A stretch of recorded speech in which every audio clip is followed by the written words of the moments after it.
Good day, Valenzuelano learners. I am Sir Roderick Fernandez of Malintan National High School Senior High, your live stream teacher for this session. Today, we will learn a new topic on our subject Understanding Culture, Society, and Politics. Before we proceed with our lesson, let me check first if you learned the topic discussed with you last time about the concept, aspects, and changes in of culture and society. This is the review of the previous lesson. On the chat box, write true if the statement is correct and write false if the statement is incorrect. You will be given 5 seconds to answer each question. Are you ready? Let's start. Question number 1. Culture is shared. 5 seconds to answer.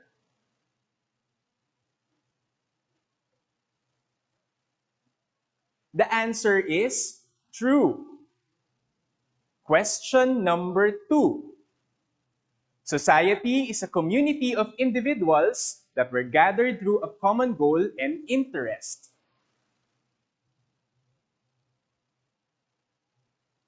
The answer is true. Question number 3. Culture is an endless and continuous process and is different for every type of society. The answer is true. Question number 4. Culture and society do not need each other to develop and prosper.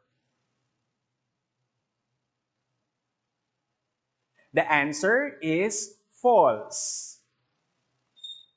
Last question, question number 5. Culture does not adapt to the current state of society. The answer is false. It seems like you already understood the topic discussed last time. Now, let us discuss a new topic today, which is the importance of cultural relativism. At the end of our lesson, you are expected to be able to explain the importance of cultural relativism in attaining cultural understanding. This is the most essential learning competency for today's topic. Most likely, you have already eaten a balut. We know that it is a traditional Filipino dish made from incubated duck eggs. It is one of the major products of the Philippine duck industry. Let's think about this. If people from other countries taste balut, what do you think they would say about this Filipino food? Although some people would appreciate the taste of this Filipino delicacy, other people would probably say that eating balut is disgusting and gross behavior. Let's talk about this. Why do you think other people would react negatively about eating balut? I encourage you to type your responses on the chat box. Ralph Linton, an American anthropologist, stated that the last thing a fish would ever notice would be water. We can relate this statement to the way we view culture. We take our speech, gestures, beliefs, and habits for granted most of the time. We take them for granted as normal or natural, and we hardly question them. However, culture may be utilized as a lens through which to examine and interpret what is going on around us. We can use culture to understand why other people would react negatively about eating balut. With this, we need to learn about these two concepts, ethnocentrism and cultural relativism. Some people think that their own culture is superior to others. They believe that their race, ethnicity, or cultural group is the most significant, or that some or all features of their culture are superior to those of other groups. We call this view ethnocentrism. Ethnocentrism happens when people tend to assess another culture based on the norms and standards established in their own. This tendency leads them to think of other people's culture as inferior, and in some situations, they may even consider another culture to be wrong or incorrect. There are times that we tend to compare, assess, and even judge things from our perspective. This ethnocentric view can be a reason why other people would react negatively about eating balut. In some situations, ethnocentrism may be unavoidable. We may have involuntarily react negatively toward another person or culture's practices or beliefs. Is ethnocentrism harmful or beneficial? Ethnocentrism can lead to negative assessments of a group's or society's actions. It can also result in prejudice or discrimination against individuals who we perceive as different. To avoid conflicts over cultural practices or beliefs, we must all strive to be more culturally relative. Cultural relativism is the ability to understand a culture on its terms rather than making judgments based on one's cultural standards. The idea is to increase awareness of cultural traditions that are not normally found in one's own culture. Using the perspective of cultural relativism, we can see that no culture is superior to another when it comes to morality, law, and politics, for example. Using the perspective of cultural relativism also promotes an understanding of cultural practices that differ from those of other cultures. Cultural relativism tries to counter ethnocentrism by raising awareness of customs and traditions that are unique of other cultures, such as eating balut. Now that you have learned about ethnocentrism and cultural relativism, what can you do at present to avoid or lessen being ethnocentric? Let us work as one big team in answering this bubble map by typing your responses on the chat box.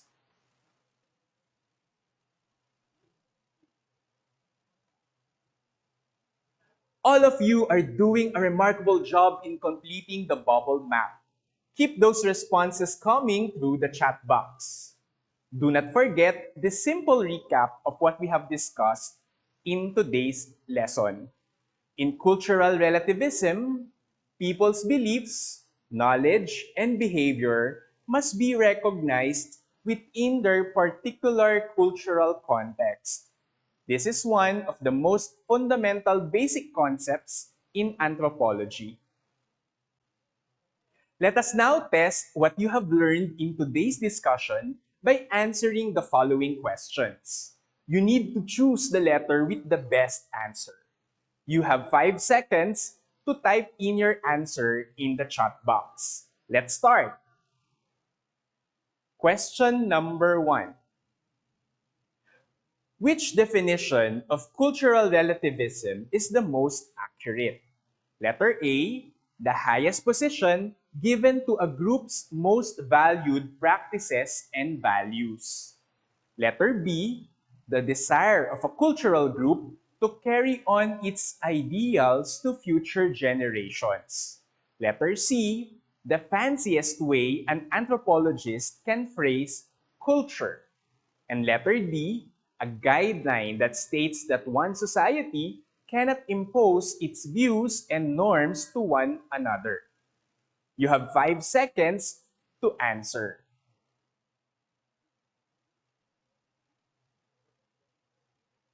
The answer is the letter B. Question number 2.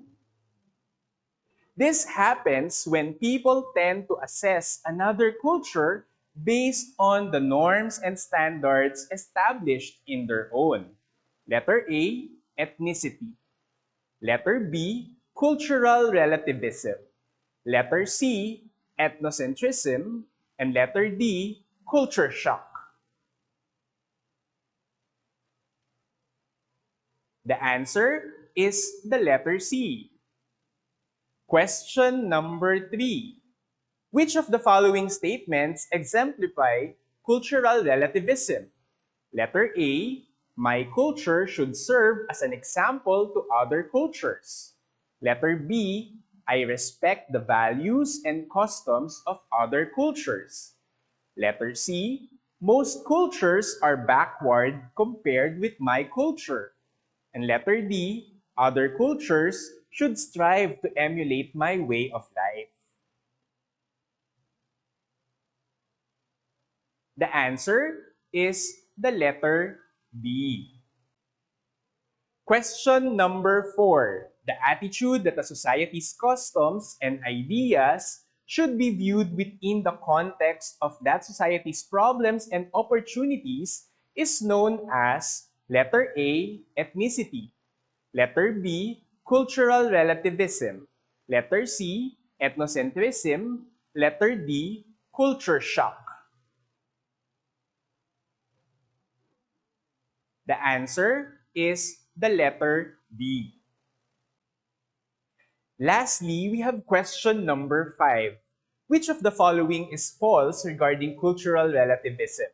Letter A, to comprehend the practices of another culture, you must try to learn more of their traditions and beliefs. Letter B, something that might be prohibited in your own society might be perfectly acceptable in another society. Letter C, it is right to force your own culture's beliefs onto another group. Letter D, people tend to be more tolerant of another culture's customs when they learn the meaning behind them. The answer is the letter C. Very good, class. It seems that you have an understanding of today's lesson. If you have any questions, your teacher can help you with this during the follow-up discussion.